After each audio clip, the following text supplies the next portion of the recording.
puisque nous sommes à Compiègne. Chose promise, chose due, allons-y. Notre professeur vous fait une balade dans Compiègne.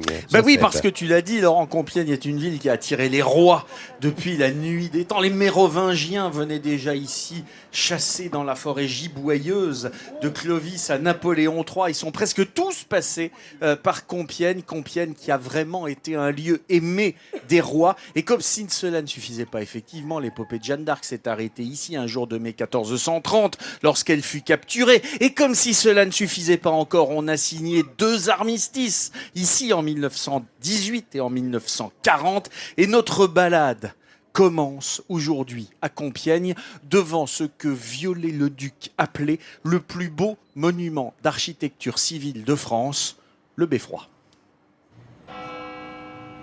Depuis leur clocher, ils veillent sur la ville. Ces petits personnages sont les Picantins, bien connus des Compiègnois. Les 3 comparses rythment la vie quotidienne ici à coups de sons de cloche depuis 6 siècles. Leur maison, c'est l'Hôtel de Ville. Un monument gigantesque qui prend son inspiration dans le gothique flamboyant de la fin du XVe siècle. Jean-Pierre est photographe, il a parcouru le monde entier, mais il est resté attaché à Compiègne et à ce qu'il appelle sa trilogie. Il y a 3 piliers, comme les Picantins de Compiègne, qui sont 3. Pour moi, c'est la ville, le château et la forêt. Compiègne, la ville avec son hôtel de ville, toutes les choses, le cloître, le parc Sanjon, c'est ce qui fait pour moi le charme de Compiègne. Son charme, il vient aussi de son passé illustre, comme le prouve la présence de grands rois de France, Saint-Louis ou Charles VII sur la façade de l'Hôtel de Ville. Et s'il y en a un qui connaît bien l'histoire de Compiègne, c'est Guillaume. Il y a 3 ans, cet autodidacte est tombé amoureux de l'histoire de la ville. Rien ne lui échappe, surtout quand il s'agit d'évoquer la figure tutélaire de Compiègne, Jeanne d'Arc. Car c'est ici que la pucelle a vu sa vie basculer un certain 23 mai 1430. Donc là, on est vraiment en plein cœur de l'histoire des dernières heures de liberté de Jeanne d'Arc, puisque à cet endroit, là où nous sommes, il y avait le pont Saint-Louis, qui a été détruit au XVIIIe siècle, qui traversait l'Oise. Et juste de l'autre côté de ce pont, c'est là qu'il y a eu une grande bataille qui a vu justement la capture de Jeanne d'Arc. De ce pont, il ne reste que ces 2 arches. La rumeur veut que ce soit le capitaine de la ville qui ait fait relever le pont pour laisser Jeanne d'Arc aux mains des Bourguignons. Mais la trahison d'un ne vaut pas pour toute une cité. Les gens qui viennent à Compiègne disent toujours « Ah, elle a été trahie par les Compiègnois ». Mais en réalité, Jeanne était vraiment la grande amie des Compiègnois. Elle est venue à leur secours, vraiment contre l'avis de tous. Même le roi ne voulait pas protéger Compiègne. Et c'est elle qui a vraiment décidé d'aller sauver ses bons amis compiègnois. De la capture de Jeanne d'Arc à la signature de l'armistice en 1918, Compiègne abrite en elle d'autres histoires qui sont racontées dans ses rues, dans ses murs. Ces maisons à colombages et ces ruelles tourmentées, tapissées de pavés, fleurbont la fin de l'époque médiévale. En bon guide, Guillaume et Jean-Pierre tiennent à nous amener devant la plus vieille maison de la ville encore debout, la vieille Cassine. Elle a été construite au XVe siècle. Donc Cassine, c'est un mot picard. Oui, donc ça vient du Picard et ça veut dire la vieille maison. Et elle date de la fin du XVe siècle.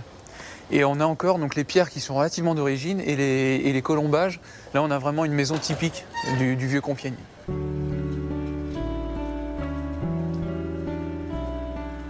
Mais Compiègne sait aussi garder ses secrets pour elle. Il faut avoir grandi dans ces ruelles pour connaître les différents raccourcis qui quadrillent le vieux centre médiéval. Et au bout d'un de ces passages secrets, s'offre à nos explorateurs un bijou caché. Un jardin d'Éden qui abrite en son sein un endroit inconnu des Compiègnois. Une partie de rempart de la ville, construit au XIIe siècle. Et c'est avec un certain recueillement que nos amis pénètrent en ce lieu interdit. Après l'avoir tant rêvé, ce n'est pas sans émotion qu'ils le découvrent pour la première fois. Moi, en 3 ans, j'ai jamais vu ça. C'est la première fois que j'y ai accès et c'est vraiment très émouvant parce que c'est au pied de ces remparts, juste ici, que se sont jouées des grandes pages de l'histoire compiègnoise. Quand on est devant ces pierres, là, on touche 800 ans d'histoire. Ça fait 800 ans que ce rempart est là, qui protège la ville, qui protège les Compiègnois. Et ouais, c'est vraiment... c'est vraiment quelque chose de... Ouais, c'est très émouvant d'être là. Dans ce jardin, Jean-Pierre profite de chaque seconde pour capturer l'insaisissable. Il doit immortaliser l'instant. Mais ces remparts ne sont pas le plus ancien témoignage de la vie de la cité. Il en existe un autre. Jean-Pierre nous ramène au centre-ville pour remonter le temps jusqu'au IXe siècle. C'est l'époque à laquelle le cloître Saint-Corneille a été édifié. C'est la première pierre de la cité qui porte alors le nom de Compendium. Ici, on est vraiment au cœur de l'histoire de Compiègne. On est vraiment au début de la ville, puisqu'en fait, c'est ici que la ville est née réellement, autour de la fondation de l'abbaye Saint-Corneille. Auparavant, la ville n'existait pas réellement en tant que cité. C'est dans les allées de ce cloître somptueux que Jean-Pierre expose les dernières photos de sa chère ville. Plus de 50 ans après son premier cliché, il continue de redécouvrir sa ville natale.